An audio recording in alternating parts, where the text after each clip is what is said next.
और सबसे बड़ी बात, एक बात कहें बंधु, हम भी अपने लाल जी को लेकर सब जगह जाते हैं, हर जगह। ठाकुर जी यहां से वृंदावन थोड़ी जा रहे हैं।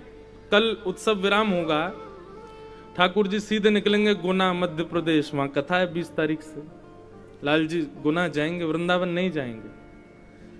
तो गुना के बाद में फिर 4 दिन का अवकाश है, तब वृंदावन आएंगे। आप लोग कहेंगे महाराज जी आप भी अपने ठाकुर जी को लिए घूमते हो, हम लोग लिए घूमे तो क्या दिक्कत है? पर हमारे ठाकुर जी बड़े व्यवस्थित चलते हैं। एक ट्रक सामान तो ठाकुर जी का व्यवस्थाओं का ही चलता है। क्यों?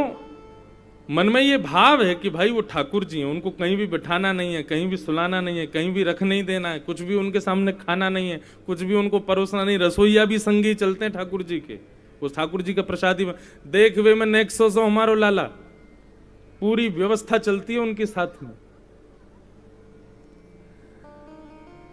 हमारी माता जी तो इतनी परेशान कभी कभी हो जाती हैं, हमारे घर की एक फ्लोर में बिल्कुल जगह ही नहीं बची, सारे सामान ठाकुर जी के। अभी आप देखते हो राजभोग आरती, खंड पाठ चौकी यहाँ की, और हर साल में नए सामग्री और बनवा देता हूं, तो बेचारियों कहती कहां भरे हो भैया, पूरा घर तो तेने लाल जी तो ही भर दियो। सामग्री इतनी ठाकुर जी की रहती है साथ में। तो हमारे ठाकुर जी बड़े व्यवस्थित चलते हैं,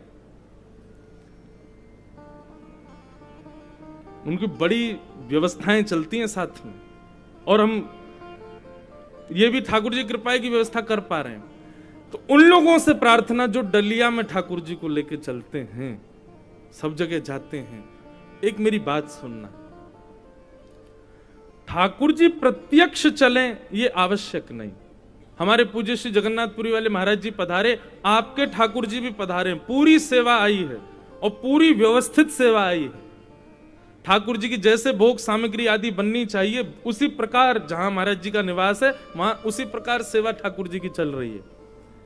लेकिन जो अपने लड्डू गोपाल आदि को कहीं भी लिए जाते हैं, उनसे थोड़ी प्रार्थना कि ठाकुर जी हमारे हैं, प्रयास करो कि श्रृंगार करके ठाकुर जी को सिंहासन पर विराजमान करके नेत्रों में भर के फिर उनको चित्त में विराजमान कर लो। हे लाल जी, अब हम दर्शन के लिए जा रहे हैं, अब हम नदी स्नान के लिए जा रहे हैं, अब हम कथा सुनने के लिए जा रहे हैं, या हम बाहर मार्केट में घूमने जा रहे हैं, कुछ शॉपिंग करने जा रहे हैं, आप अकेले नहीं हो यहाँ पे। ऐसा भाव नहीं करो कि ठाकुर जी अकेले कक्ष में तो हम छोड़ के कैसे जाएं।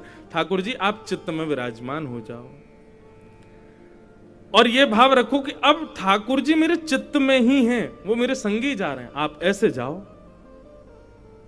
ठाकुर जी को सब जगह लेके नहीं जाना है। बाइक पे घूम रहे हैं, ठाकुर जी संग में गोद में है, कहीं जा रहे हैं, उसमें थोड़ा भाव रखना चाहिए। ऐसा नहीं है कि कोई पाप लगेगा आपको, ठाकुर जी नाराज हो जाएंगे, नहीं, पर भाव से आप ठाकुर जी को स्वीकार नहीं करते हो, उससे भी ठाकुर जी की सत्ता पर एक प्रकार से प्रश्न चिन्ह लगा रहे हो आप, कि नहीं ठाकुर जी आप यहीं हो, आप हृदय में नहीं हो, ऐसी बात आ जाती है। श्री माधव दास जी जगन्नाथपुरी भगवान के बड़े अनन्य भक्त, एक बार उनके मन में भाव आया कि मैं वृंदावन जाऊंगा दर्शन करने के लिए, और वो श्री महाप्रभु जगन्नाथ जी के सामने जाकर के आज्ञा लेने लगे, महाप्रभु जी मैं वृंदावन जा रहा हूं दर्शन करने। तो श्री महाप्रभु जी रोने लगे, नेत्रों में आंसू आ गए जगन्नाथ जी के। माधव तुम मत जाओ, तुम्हारे बिना हमारा मन नहीं लगता पुरी में। माधवदास जी बोले अब मैं, भगवान मेरे भी तो मन करता है कि मैं वृंदावन जाऊं, तीर्थों में जाऊं, दर्शन करूं। जगन्नाथ जी बोले तो भाई एक काम करो, तुम हमको भी ले चलो साथ में, हम भी चल रहे हैं तुम्हारे संग, वृंदावन रहेंगे। ठाकुर जी तैयार हो गए मंदिर छोड़ के जाने के लिए, बोले बलभद्र सुभद्रा संभाल लेंगे, 6-7 महीने में हम भी तुम्हारे संग लौट आएंगे, हम तो तुम्हारे संग ही चलेंगे। माधवदास जी बोले भगवान पूरा विश्व मेरे पीछे पड़ जाएगा, आप ऐसे नहीं करो, और आपको तो इतनी भूख लगती है, पूरे दिन आपको दाल भात खवाना पड़ता है, नए नए भोग बना बना करके आपको पवाने पड़ते हैं। अब मार्ग इतना दुर्गम, बीच में भोग की व्यवस्था नहीं हो पाएगी, आप भूखे, आप हम तो संत महात्मा 3-3 दिन भूखे रह लेते हैं, आप कैसे रहोगे? जगन्नाथ जी बोले नहीं लेके जाओगे हमको अपने साथ? बोले भगवान अब आप बस इसको निवेदन मान लीजिए, आप तो पुरी में ही विराजो, मैं जाता हूं, 5-6 महीने में आऊंगा दर्शन करके। माधवदास जी चले गए। एक रात व्यतीत हुई, जंगल, विहंगम जंगल पार कर रहे थे माधवदास जी, और ऐसी तीक्ष्ण भूख लगी उनको कि बस ये होने लगी स्थिति, पत्ते खा जाऊं कि पेड़ तोड़ के खा जाऊं, कुछ खा लूं मैं। इतनी व्याकुलता भूख की, माधवदास जी को विश्वास नहीं हो रहा कि मुझे इतनी भूख कभी नहीं लगती, मैं 3-3 दिन तक भूख जीत लेता हूं। इतनी जोर की भूख लगी माधवदास जी को। माधवदास जी दौड़े, बोले कुछ मिल जाए भैया।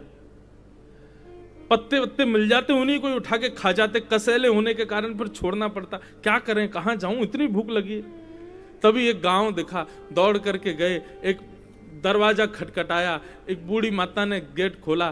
तो माधवदास जी बोले, मैया मैं तेरे हाथ जोड़ूं, पैर पूजूं, मुझे बहुत भूख लगी है, मेरे प्राण निकलने को हो रहे हैं, मेरी स्थिति ऐसी हो गई कि मैं कुछ भी खाने को तैयार हो गया हूं। ऐसी स्थिति में हे मैया आप कृपा करो, मुझे आपके घर में जो भी सामग्री हो वो मुझे पवा दो, मुझे बहुत जोर से भूख लगी है। माता जी ने माधवदास जी को बुलाया, सुंदर थाली लगाई। माधवदास जी तो थाली देखते ही महाराज प्रणाम करके तुरंत लगे पाने। माता जी आकर के बोली, बाबा ने एक धीरे पा लियो, इतनी जल्दी जल्दी मत पाओ। और कैसे निष्ठुर बाबा, अकेले अकेले पा रहे हो, इस संग में छोटा सा बालक तुम्हारे बैठा, कैसे देख रहा थाली की ओर, इसको क्यों नहीं खिला रहे हो? माधवदास जी बोले, कोई बालक नहीं है हमारे साथ। अरे झूठ और बोल रहे हो, ये बगल में पता नहीं किस माता का बालक चोरी करके लाए हो। बाबा रुक जा, सवेरे पूरे गांव में हल्ला मचाऊंगी, तुम एक बालक चोरी करके घूम रहे हो। माधवदास जी बोले, कहां है बालक, कौन है? बोले, ये बगल में बैठा तो है तुम्हारे। माधवदास जी ने अपनी भाव दृष्टि से देखा तो मंद मंद जगन्नाथ जी मुस्कुरा रहे थे। बोले, हम संगी हैं आपके, हम पुरी में नहीं, हम संग आए हैं। और माधव ये भूख आपको नहीं लग रही है, हमको लग रही है। माधवदास जी बोले, तभी तो मैं कहूं कि ऐसे लग रहा है कि मानो जैसे पेट में ज्वाला जल रही हो।